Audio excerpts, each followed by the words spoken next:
It is not worth telling, this story of mine, at least not worth writing.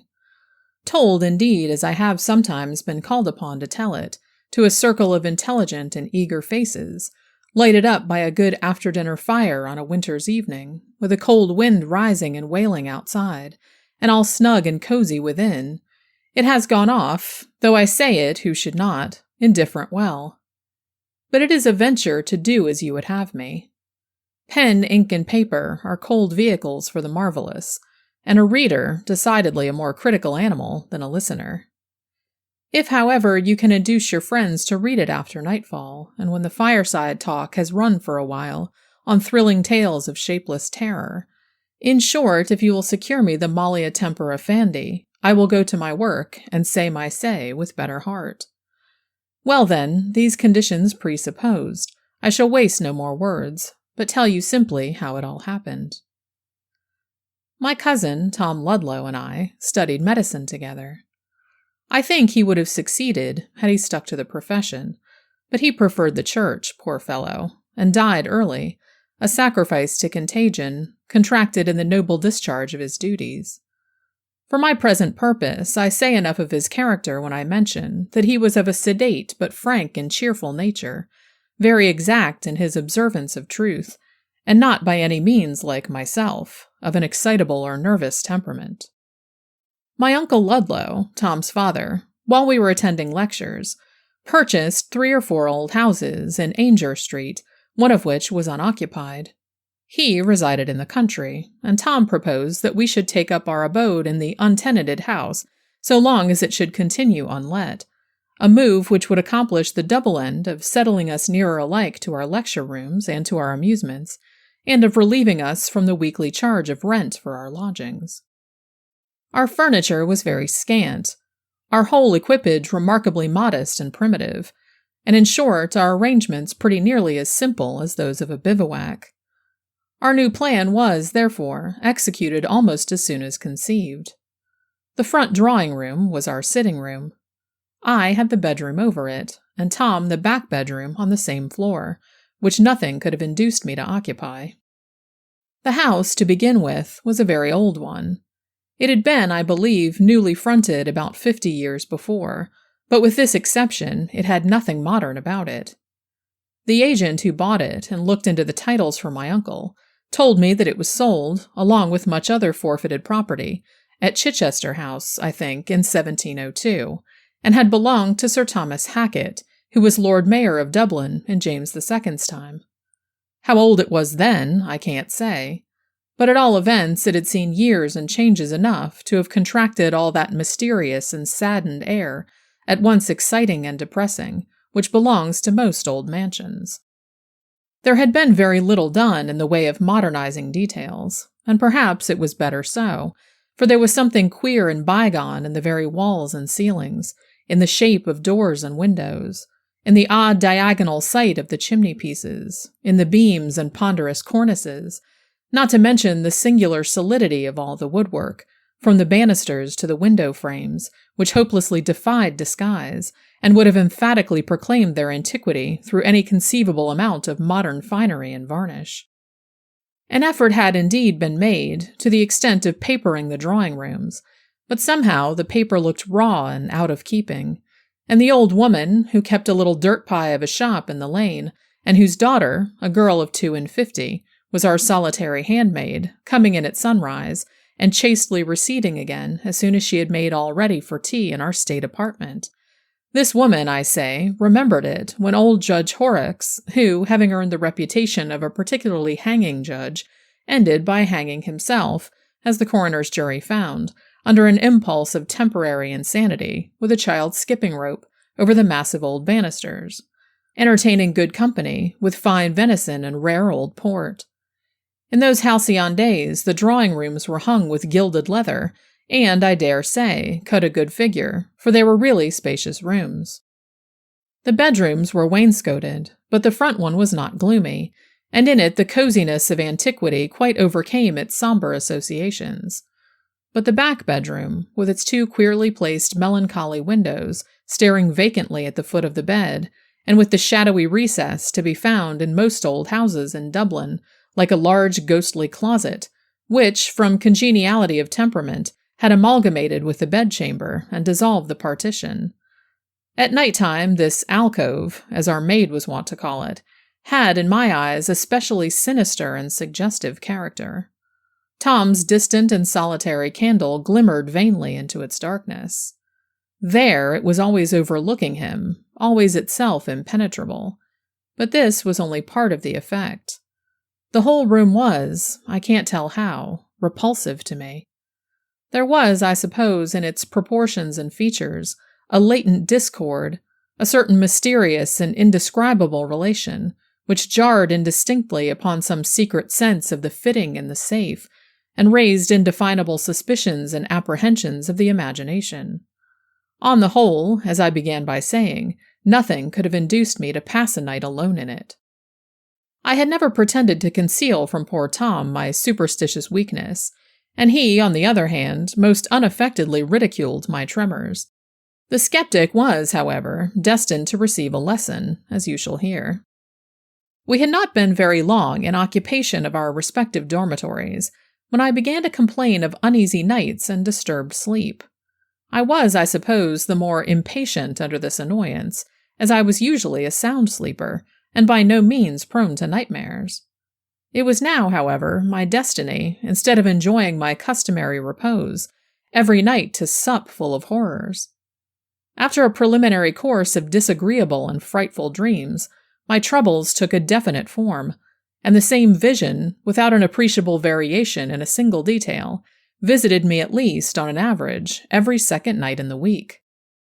Now this dream, nightmare, or infernal illusion, which you please, of which I was the miserable sport, was on this wise. I saw, or thought I saw, with the most abominable distinctness, although at the time in profound darkness, every article of furniture and accidental arrangement of the chamber in which I lay.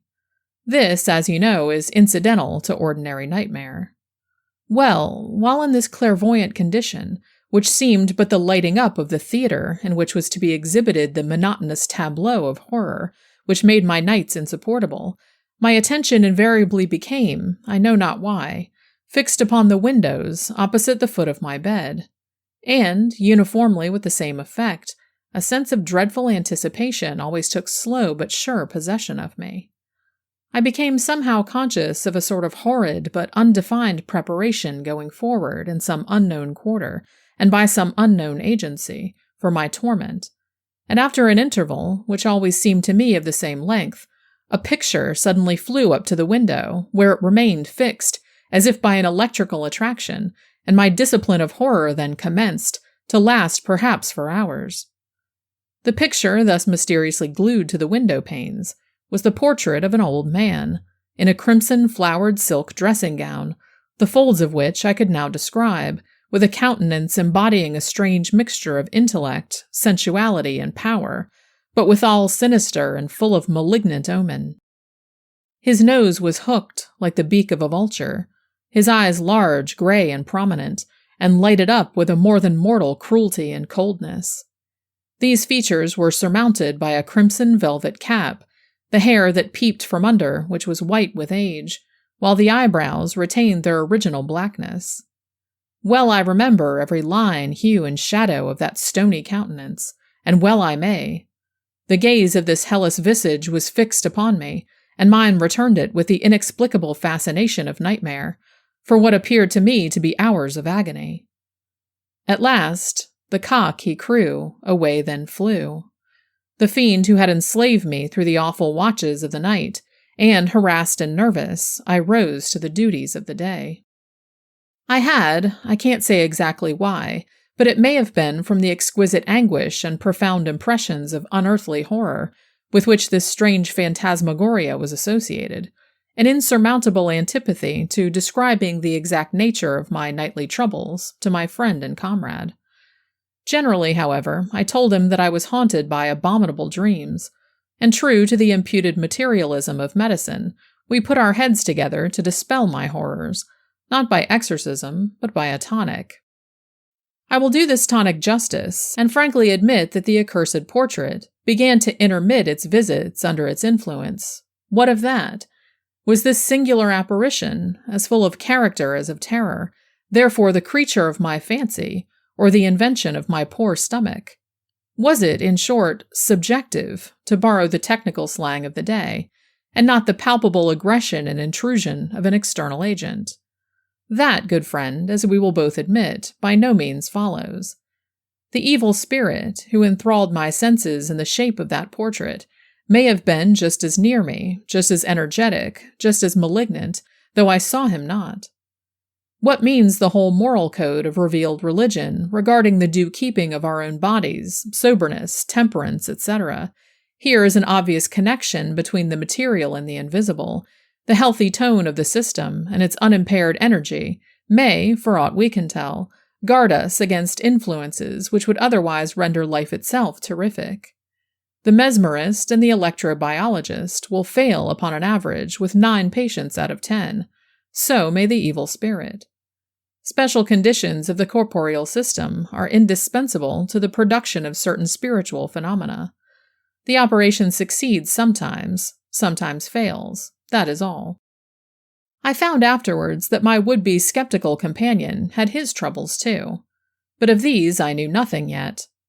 One night, for a wonder, I was sleeping soundly, when I was roused by a step on the lobby outside my room, followed by the loud clang of what turned out to be a large brass candlestick, flung with all his force by poor Tom Ludlow over the banisters, and rattling with a rebound down the second flight of stairs.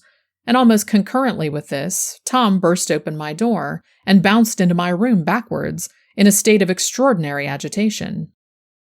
I had jumped out of bed and clutched him by the arm before I had any distinct idea of my own whereabouts. There we were, in our shirts, standing before the open door, staring through the great old banister opposite at the lobby window, through which the sickly light of a clouded moon was gleaming. "What's the matter, Tom? What's the matter with you? What the devil's the matter with you, Tom?" I demanded, shaking him with nervous impatience. He took a long breath before he answered me, and then it was not very coherently. "It's nothing at all. Did I speak? What did I say? Where's the candle, Richard? It's dark. I had a candle." "Yes, dark enough," I said. "But what's the matter? What is it? Why don't you speak, Tom? Have you lost your wits? What is the matter?" "The matter? Oh, it is all over. It must have been a dream.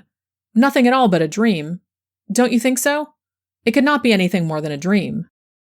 "Of course," said I, feeling uncommonly nervous, "it was a dream." "I thought," he said, "there was a man in my room, and I jumped out of bed and... Where's the candle?" "In your room, most likely," I said. "Shall I go and bring it?" "No, stay here. Don't go. It's no matter. Don't, I tell you. It was all a dream. Bolt the door, Dick. I'll stay here with you. I feel nervous. So, Dick, like a good fellow, light your candle and open the window. I am in a shocking state." I did as he asked me, and robing himself in one of my blankets, he seated himself close beside my bed. Everybody knows how contagious is fear of all sorts, but more especially that particular kind of fear under which poor Tom was at that moment laboring. I would not have heard, nor I believe would he have recapitulated just at that moment, for half the world, the details of the hideous vision which had so unmanned him. "Don't mind telling me anything about your nonsensical dream, Tom," said I, affecting contempt, really in a panic. "Let us talk about something else, but it is quite plain that this dirty old house disagrees with us both, and hang me if I stay here any longer, to be pestered with indigestion and bad nights, so we may as well look out for lodgings. Don't you think so? At once." Tom agreed, and after an interval said, "I have been thinking, Richard, that it is a long time since I saw my father, and I have made up my mind to go down tomorrow and return in a day or two, and you can take rooms for us in the meantime."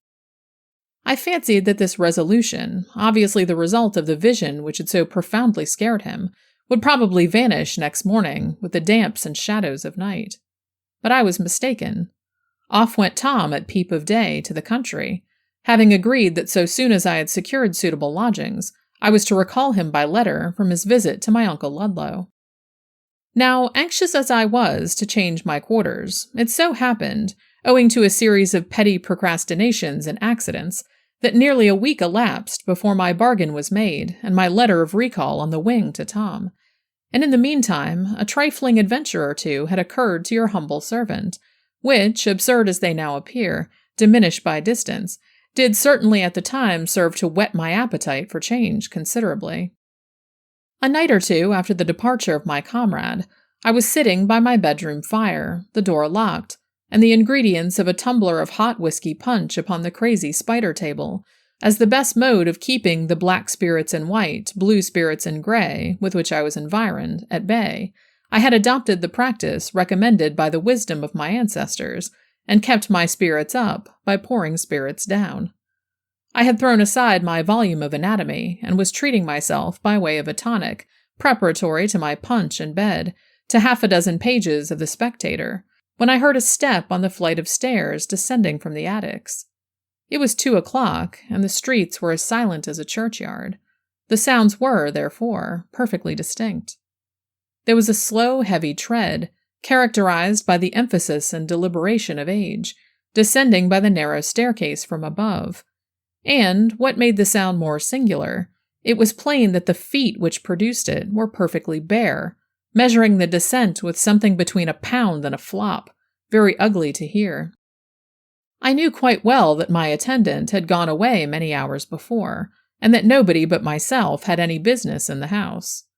It was quite plain also that the person who was coming down the stairs had no intention whatever of concealing his movements, but on the contrary appeared disposed to make even more noise and proceed more deliberately than was at all necessary. When the step reached the foot of the stairs outside my room, it seemed to stop, and I expected every moment to see my door open spontaneously and give admission to the original of my detested portrait.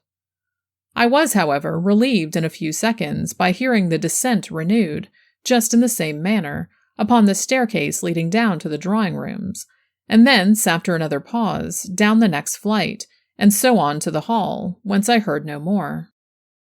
Now by the time the sound had ceased, I was wound up, as they say, to a very unpleasant pitch of excitement. I listened, but there was not a stir. I screwed up my courage to a decisive experiment, opened my door, and in a stentorian voice bawled over the banisters, "Who's there?" There was no answer but the ringing of my own voice through the empty old house, no renewal of the movement, nothing, in short, to give my unpleasant sensations a definite direction. There is, I think, something most disagreeably disenchanting in the sound of one's own voice under such circumstances, exerted in solitude and in vain. It redoubled my sense of isolation, and my misgivings increased on perceiving that the door, which I certainly thought I had left open, was closed behind me. In a vague alarm, lest my retreat should be cut off, I got again into my room as quickly as I could, where I remained in a state of imaginary blockade, and very uncomfortable indeed, till morning. Next night brought no return of my barefooted fellow-lodger, but the night following, being in my bed and in the dark, somewhere, I suppose, about the same hour as before, I distinctly heard the old fellow again descending from the garrets. This time I had had my punch, and the morale of the garrison was consequently excellent.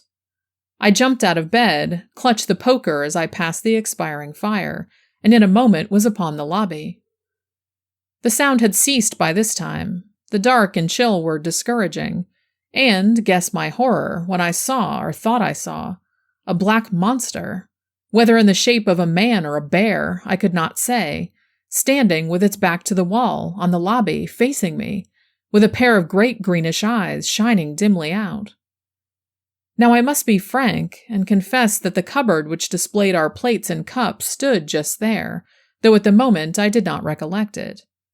At the same time, I must honestly say that, making every allowance for an excited imagination, I never could satisfy myself that I was made the dupe of my own fancy in this matter, for this apparition, after 1 or 2 shiftings of shape, as if in the act of incipient transformation, began, as it seemed on second thoughts, to advance upon me in its original form.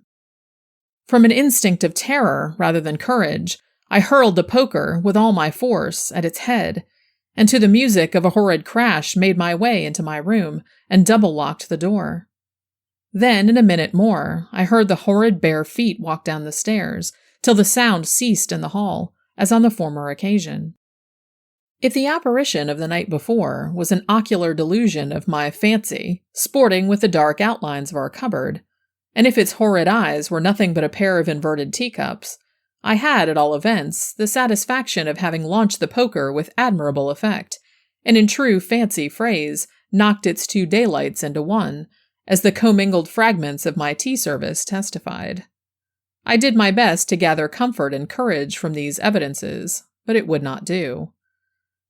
And then what could I say of those horrid bare feet, and the regular tramp, tramp, tramp which measured the distance of the entire staircase through the solitude of my haunted dwelling, and at an hour when no good influence was stirring? Confound it! The whole affair was abominable. I was out of spirits, and dreaded the approach of night. It came, ushered ominously in with a thunderstorm and dull torrents of depressing rain. Earlier than usual, the streets grew silent, and by 12 o'clock nothing but the comfortless pattering of the rain was to be heard. I made myself as snug as I could. I lighted 2 candles instead of 1. I forswore bed, and held myself in readiness for a sally, candle in hand, for I was resolved to see the being, if visible at all, who troubled the nightly stillness of my mansion. I was fidgety and nervous, and tried in vain to interest myself with my books. I walked up and down my room, whistling in turn martial and hilarious music, and listening ever and anon for the dreaded noise. I sat down and stared at the square label on the solemn and reserved-looking black bottle, until Flanagan & Co.'s best old malt whiskey grew into a sort of subdued accompaniment to all the fantastic and horrible speculations which chased one another through my brain. Silence, meanwhile, grew more silent, and darkness darker. I listened in vain for the rumble of a vehicle or the dull clamor of a distant row. There was nothing but the sound of a rising wind, which had succeeded the thunderstorm that had traveled over the Dublin mountains quite out of hearing. In the middle of this great city, I began to feel myself alone with nature, and heaven knows what besides. My courage was ebbing. Punch, however, which makes beasts of so many, made a man of me again, just in time to hear with tolerable nerve and firmness the lumpy, flabby, naked feet deliberately descending the stairs again. I took a candle, not without a tremor.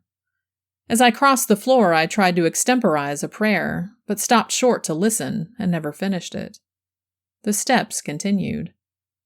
I confess I hesitated for some seconds at the door before I took heart of grace and opened it. When I peeped out, the lobby was perfectly empty. There was no monster standing on the staircase, and as the detested sound ceased, I was reassured enough to venture forward nearly to the banisters. Horror of horrors! Within a stair or 2 beneath the spot where I stood, the unearthly tread smote the floor. My eye caught something in motion. It was about the size of Goliath's foot. It was gray, heavy, and flapped with a dead weight from one step to another. As I am alive, it was the most monstrous gray rat I ever beheld or imagined. Shakespeare says, "Some men there are cannot abide a gaping pig, and some that are mad if they behold a cat." I went well nigh out of my wits when I beheld this rat, for laugh at me as you may, it fixed upon me, I thought, a perfectly human expression of malice, and as it shuffled about and looked up into my face almost from between my feet, I saw, I could swear it, I felt it then and know it now, the infernal gaze and the accursed countenance of my old friend in the portrait, transfused into the visage of the bloated vermin before me. I bounced into my room again with a feeling of loathing and horror I cannot describe, and locked and bolted my door as if a lion had been at the other side. Damn him, or it! Curse the portrait and its original! I felt in my soul that the rat, yes, the rat I had just seen, was that evil being in masquerade, and rambling through the house upon some infernal night lark. Next morning I was early, trudging through the miry streets, and among other transactions posted a peremptory note recalling Tom. On my return, however, I found a note from my absent chum, announcing his intended return the next day. I was doubly rejoiced at this, because I had succeeded in getting rooms, and because the change of scene and return of my comrade were rendered specially pleasant by the last night's half-ridiculous, half-horrible adventure. I slept extemporaneously in my new quarters in Diggs Street that night, and next morning returned for breakfast to the haunted mansion, where I was certain Tom would call immediately on his arrival. I was quite right. He came, and almost his first question referred to the primary object of our change of residence. "Thank God," he said with genuine fervor on hearing that all was arranged. "On your account I am delighted. As to myself, I assure you that no earthly consideration could have induced me ever again to pass a night in this disastrous old house." "Confound the house," I ejaculated, with a genuine mixture of fear and detestation. "We have not had a pleasant hour since we came to live here." And so I went on, and related incidentally my adventure with the plethoric old rat. "Well, if that were all," said my cousin, affecting to make light of the matter, "I don't think I should have minded it very much." "Aye, but its countenance, my dear Tom," urged I. "If you had seen that, you would have felt it might be anything but what it seemed." "I'm inclined to think the best conjurer in such a case would be an able-bodied cat," he said, with a provoking chuckle. "But let us hear your own adventure," I said tartly. At this challenge he looked uneasily round him. I had poked up a very unpleasant recollection. "You shall hear it, Dick. I'll tell it to you," he said. "Begad, sir, I should feel quite queer, though, telling it here, though we are too strong a body for ghosts to meddle with just now." Though he spoke this like a joke, I think it was a serious calculation. Our maid was in a corner of the room, packing our cracked Delft tea and dinner services in a basket. She soon suspended operations, and with mouth and eyes wide open, became an absorbed listener. Tom's experiences were told nearly in these words. "I saw it 3 times, Dick, 3 distinct times, and I'm perfectly certain it meant me some infernal harm. I was, I say, in danger, in extreme danger, for if nothing else had happened, my reason would most certainly have failed me, unless I had escaped so soon. Thank God, I did escape. The first night of this hateful disturbance, I was lying in the attitude of sleep, in that lumbering old bed. I hate to think of it. I was really wide awake, though I had put out my candle, and was lying as quietly as if I had been asleep. And although accidentally restless, my thoughts were running in a cheerful and agreeable channel. I think it must have been 2 o'clock at least, when I thought I heard a sound in that odious dark recess at the far end of the bedroom. It was as if someone was drawing a piece of cord slowly along the floor, lifting it up, and dropping it softly down again in coils. I sat up once or twice in my bed, but could see nothing, so I concluded it must be mice in the wainscot. I felt no emotion graver than curiosity, and after a few minutes ceased to observe it. While lying in this state, strange to say, without at first a suspicion of anything supernatural, on a sudden I saw an old man, rather stout and square, in a sort of roan-red dressing gown and with a black cap on his head, moving stiffly and slowly in a diagonal direction, from the recess, across the floor of the bedroom, passing my bed at the foot, and entering the lumber closet at the left. He had something under his arm, his head hung a little at one side, and merciful God, when I saw his face. Tom stopped for a while, and then said, "That awful countenance, which living or dying I never can forget, disclosed what he was.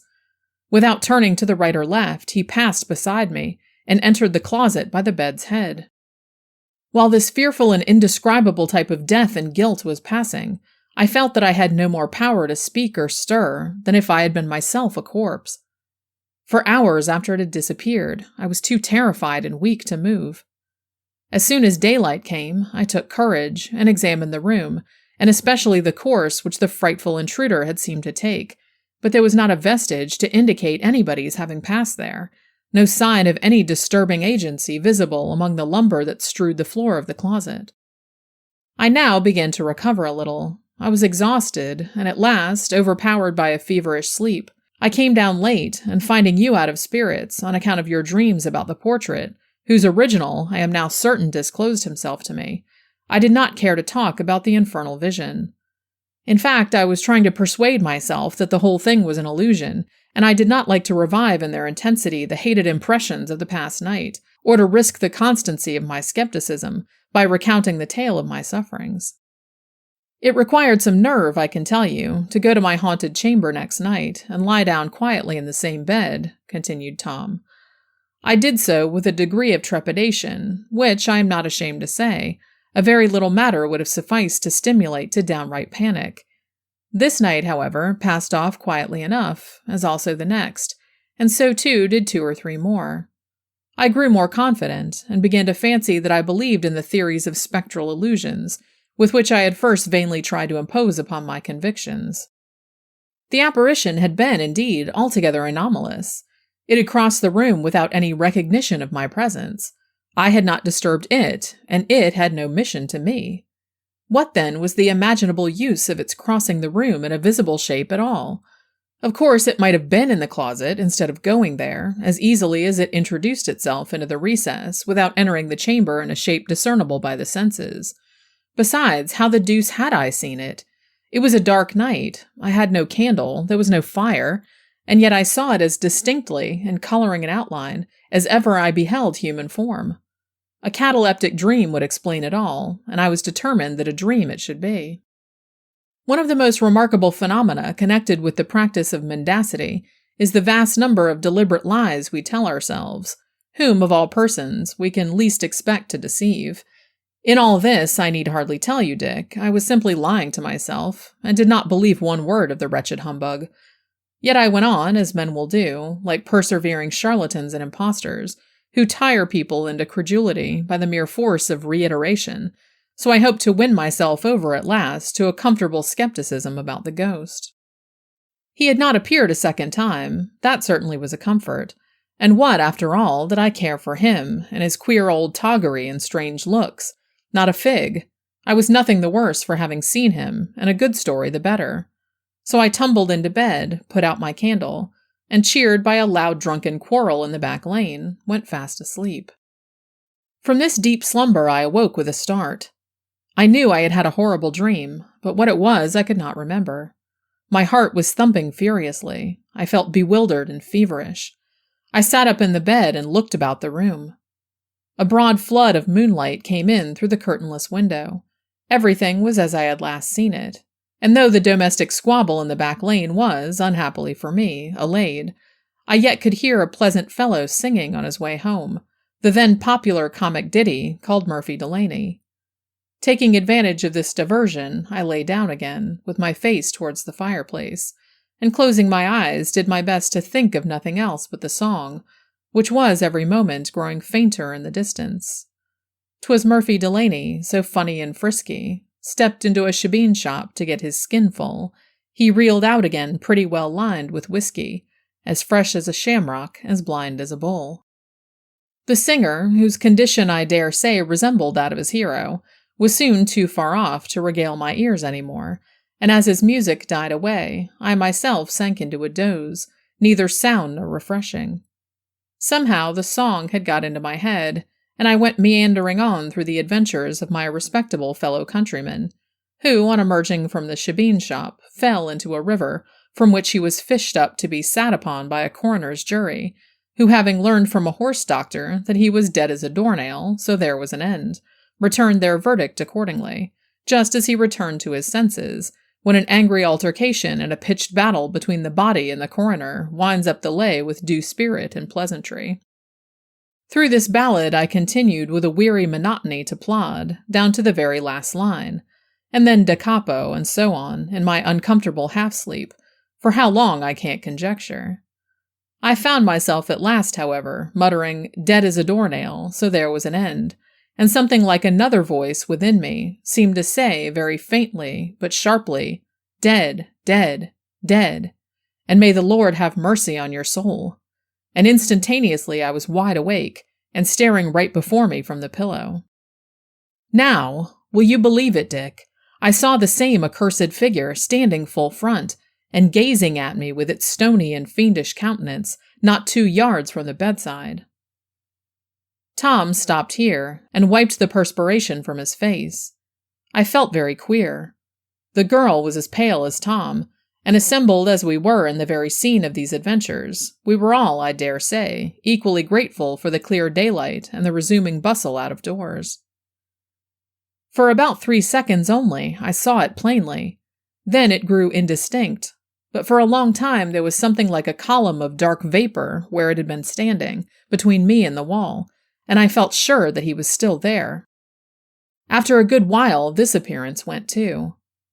I took my clothes downstairs to the hall and dressed there with the door half open, then went out into the street and walked about the town till morning, when I came back in a miserable state of nervousness and exhaustion. I was such a fool, Dick, as to be ashamed to tell you how I came to be so upset. I thought you would laugh at me, especially as I had always talked philosophy and treated your ghosts with contempt. I concluded you would give me no quarter, and so kept my tale of horror to myself. Now, Dick, you will hardly believe me when I assure you that for many nights after this last experience, I did not go to my room at all. I used to sit up for a while in the drawing room after you had gone up to your bed, and then steal down softly to the hall door, let myself out, and sit in the Robin Hood Tavern until the last guest went off, and then I got through the night like a sentry, pacing the streets till morning. For more than a week I never slept in bed. I sometimes had a snooze on a form in the Robin Hood, and sometimes a nap in a chair during the day, but regular sleep I had absolutely none. I was quite resolved that we should get into another house, but I could not bring myself to tell you the reason, and I somehow put it off from day to day, although my life was, during every hour of this procrastination, rendered as miserable as that of a felon with the constables on his track. I was growing absolutely ill from this wretched mode of life. One afternoon I determined to enjoy an hour's sleep upon your bed. I hated mine, so that I had never, except in a stealthy visit every day to unmake it, lest Martha should discover the secret of my nightly absence, entered the ill-omened chamber. As ill luck would have it, you had locked your bedroom and taken away the key. I went into my own to unsettle the bedclothes as usual, and give the bed the appearance of having been slept in. Now, a variety of circumstances concurred to bring about the dreadful scene through which I was that night to pass. In the first place, I was literally overpowered with fatigue and longing for sleep. In the next place, the effect of this extreme exhaustion upon my nerves resembled that of a narcotic, and rendered me less susceptible than perhaps I should in any other condition have been of the exciting fears which had become habitual to me. Then again, a little bit of the window was open. A pleasant freshness pervaded the room, and, to crown all, the cheerful sun of day was making the room quite pleasant. What was to prevent my enjoying an hour's nap here? The whole air was resonant with the cheerful hum of life, and the broad matter-of-fact light of day filled every corner of the room. I yielded, stifling my qualms, to the almost overpowering temptation, and merely throwing off my coat and loosening my cravat, I lay down, limiting myself to half an hour's doze and the unwanted enjoyment of a feather bed, a coverlet, and a bolster. It was horribly insidious, and the demon, no doubt, marked my infatuated preparations. Dolt that I was, I fancied, with mind and body worn out for want of sleep, and in arrear of a full week's rest to my credit, that such measure as half an hour's sleep in such a situation was possible. My sleep was death-like, long and dreamless. Without a start or fearful sensation of any kind, I waked gently, but completely. It was, as you have good reason to remember, long past midnight, I believe about 2 o'clock. When sleep has been deep and long enough to satisfy nature thoroughly, one often wakens in this way, suddenly, tranquilly, and completely. There was a figure seated in that lumbering old sofa chair near the fireplace. Its back was rather towards me, but I could not be mistaken. It turned slowly round, and merciful heavens, there was the stony face, with its infernal lineaments of malignity and despair, gloating on me. There was now no doubt as to its consciousness of my presence, and the hellish malice with which it was animated, for it arose and drew close to the bedside. There was a rope about its neck, and the other end, coiled up, it held stiffly in its hand. My good angel nerved me for this horrible crisis. I remained for some seconds transfixed by the gaze of this tremendous phantom. He came close to the bed and appeared on the point of mounting upon it. The next instant I was upon the floor at the far side, and in a moment more was, I don't know how, upon the lobby. But the spell was not yet broken. The valley of the shadow of death was not yet traversed. The abhorred phantom was before me there. It was standing near the banisters, stooping a little, and with one end of the rope round its own neck, was poising a noose at the other, as if to throw over mine, and while engaged in this baleful pantomime, it wore a smile so sensual, so unspeakably dreadful, that my senses were nearly overpowered. I saw and remember nothing more, until I found myself in your room. I had a wonderful escape, Dick, there's no disputing that, an escape for which, while I live, I shall bless the mercy of heaven. No one can conceive or imagine what it is for flesh and blood to stand in the presence of such a thing, but one who has had the terrific experience. Dick, a shadow has passed over me, a chill has crossed my blood and marrow, and I will never be the same again. Never, Dick, never. Our handmaid, a mature girl of 52, as I have said, stayed her hand as Tom's story proceeded, and by little and little drew near to us, with open mouth, and her brows contracted over her little beady black eyes, till stealing a glance over her shoulder now and then, she established herself close behind us. During the relation she had made various earnest comments in an undertone, but these and her ejaculations, for the sake of brevity and simplicity, I have omitted in my narration. It's often I heard tell of it, she now said, but I never believed it rightly till now. Though indeed, why should not I? Does not my mother, down there in the lane, know queer stories, God bless us, beyond telling about it? But you ought not to have slept in the back bedroom. She was loath to let me be going in and out of that room even in the daytime, let alone for any Christian to spend the night in it. For sure, she says it was his own bedroom. Whose own bedroom? We asked in a breath. Why, his, the old judge's. Judge Horrocks, to be sure. God rest his soul. And she looked fearfully round. Amen, I muttered. But did he die there? Die there? No, not quite there, she said. Sure, was not it over the banisters he hung himself, the old sinner, God be merciful to us all.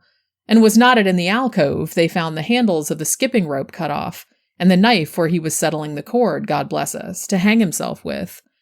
It was his housekeeper's daughter on the rope, my mother often told me, and the child never throve after, and used to be starting up out of her sleep and screeching in the night-time, with drames and frights that came at her, and they said how it was the spirit of the old judge that was tormenting her, and she used to be roaring and yelling out to hold back the big old fellow with the crooked neck, and then she'd screech, "Oh, the master, he's stamping at me and beckoning to me.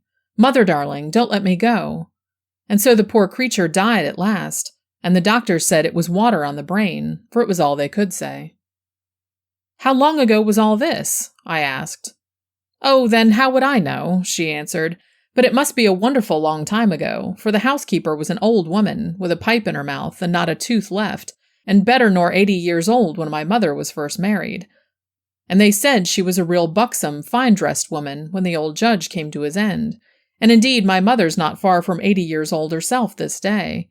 And what made it worse for the unnatural old villain, God rest his soul, to frighten the little girl out of the world the way he did, was what was mostly thought and believed by everyone. My mother says how the poor little creature was his own child, for he was, by all accounts, an old villain every way, and the hangingest judge that ever was known in Ireland's ground. From what you said about the danger of sleeping in that bedroom, said I suppose there were stories about the ghost having appeared there to others. Well, there was things said, queer things surely, she answered, as it seemed with some reluctance. And why would not there? Sure was it not up in that same room he slept for more than 20 years? And was it not in the alcove he got the rope ready, that done his own business at last, the way he done many a better man's in his lifetime? And was not the body lying in the same bed after death, and put in the coffin there too, and carried out to his grave from it in Pether's churchyard, after the coroner was done? But there was queer stories, my mother has them all, and how one Nicholas Spite got into trouble on the head of it. And what did they say of this Nicholas Spite? I asked. Oh, for that matter, it's soon told, she answered. And she certainly did relate a very strange story, which so piqued my curiosity that I took occasion to visit the ancient lady, her mother, from whom I learned many very curious particulars. Indeed, I am tempted to tell the tale, but my fingers are weary, and I must defer it. But if you wish to hear it another time, I shall do my best. When we had heard the strange tale I have not told you, we put one or two further questions to her about the alleged spectral visitations, to which the house had, ever since the death of the wicked old judge, been subjected. No one ever had luck in it, she told us. There was always cross accidents, sudden deaths, and short times in it. The first that took it was a family, I forget their name, but at any rate there was 2 young ladies and their papa. He was about 60, and a stout, healthy gentleman, as you'd wish to see at that age.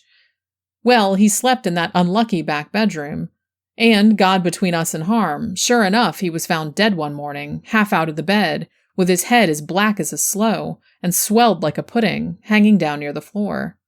It was a fit, they said. He was as dead as a mackerel, and so he could not say what it was, but the old people was all sure that it was nothing at all but the old judge, God bless us, that frightened him out of his senses and his life together. Some time after, there was a rich old maiden lady took the house. I don't know which room she slept in, but she lived alone. And at any rate, one morning, the servants going down early to their work found her sitting on the passage stairs, shivering and talking to herself, quite mad, and never a word more could any of them or her friends get from her ever afterwards. But don't ask me to go, for I promised to wait for him. They never made out from her who it was she meant by him, but of course those that knew all about the old house were at no loss for the meaning of all that had happened to her. Then afterwards, when the house was let out in lodgings, there was Mickey Byrne that took the same room, with his wife and 3 little children. And sure I heard Mrs. Byrne myself telling how the children used to be lifted up in the bed at night, she could not see by what means, and how they were starting and screeching every hour, just all as one as the housekeeper's little girl that died, till at last one night poor Mickey had a drop in him, the way he used to now and again. And what do you think, in the middle of the night, he thought he heard a noise on the stairs, and being in liquor, nothing else would do him, but he must go himself to see what was wrong. Well, after that, all she ever heard of him was himself saying, "Oh God," and a tumble that shook the very house. And there, sure enough, he was lying on the lower stairs, under the lobby, with his neck smashed double under him, where he was flung over the banisters. Then the handmaiden added, "I'll go down to the lane and send up Joe Gavvy to pick up the rest of the things, and bring all the things across to your new lodgings." And so we all sallied out together, each of us breathing more freely, I have no doubt, as we crossed that ill-omened threshold for the last time.